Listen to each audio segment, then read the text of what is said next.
एक नवं नातं.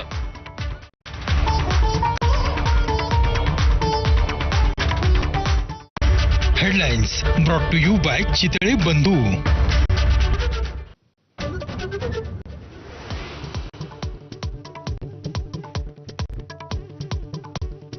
भारत पाकिस्तान मॅचमध्ये भारत जिंकल्यानंतर मालवणच्या परप्रांतीय मुस्लिम भंगारवाल्यांचा देशविरोधी घोषणा.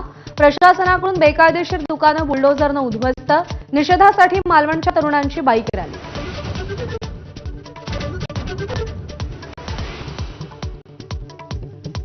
राज्याच्या तिजोरीची लूट मुख्यमंत्री देवेंद्र फडणवीसांनी रोखली. संजय राऊतांकडून फडणवीसांचं कौतुक. फडणवीस कठोर निर्णय घेतात म्हणून मतभेद असतानाही जाहीर अभिनंदन. फडणवीसांकडे दलाल फिक्सर पीएनची शिफारस करणारे सर्वाधिक मंत्री शिंदेचेच. ठाकरेंचे खासदार संजय राऊतांचा हल्लाबोल. शिंदेंचा पक्ष म्हणजेच अमित शहांचा पक्ष असल्याचाही घणाघात.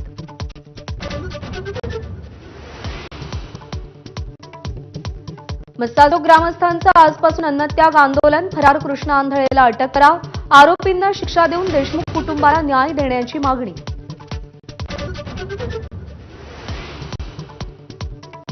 पालिका निवडणुकीसंदर्भातल्या याचिकांवरील स्टे आज किंवा मार्चच्या पहिल्या आठवड्यात उठवला तरच उन्हाळ्यापूर्वी निवडणुकांची शक्यता. ज्येष्ठ कायदेतज्ञांचं मत. सुनावणी लांबली तर पावसाळ्यानंतरच निवडणुका.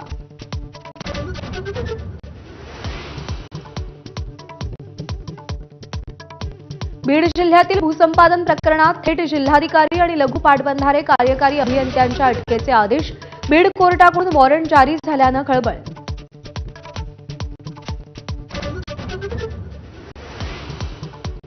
परभणी जिल्ह्यातल्या सेलूमध्ये 7 कृषी अधिकाऱ्यांचं निलंबन. जालना नांदेड समृद्धी महामार्गातल्या वृक्षांचं चुकीचं मूल्यांकन भोवलं.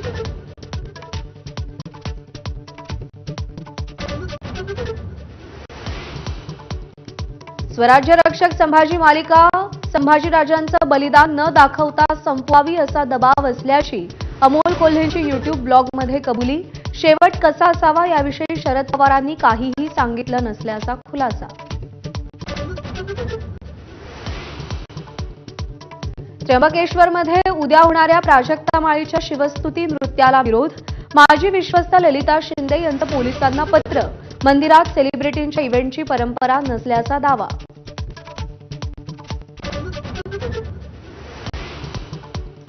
मुंबईसह आजूबाजूच्या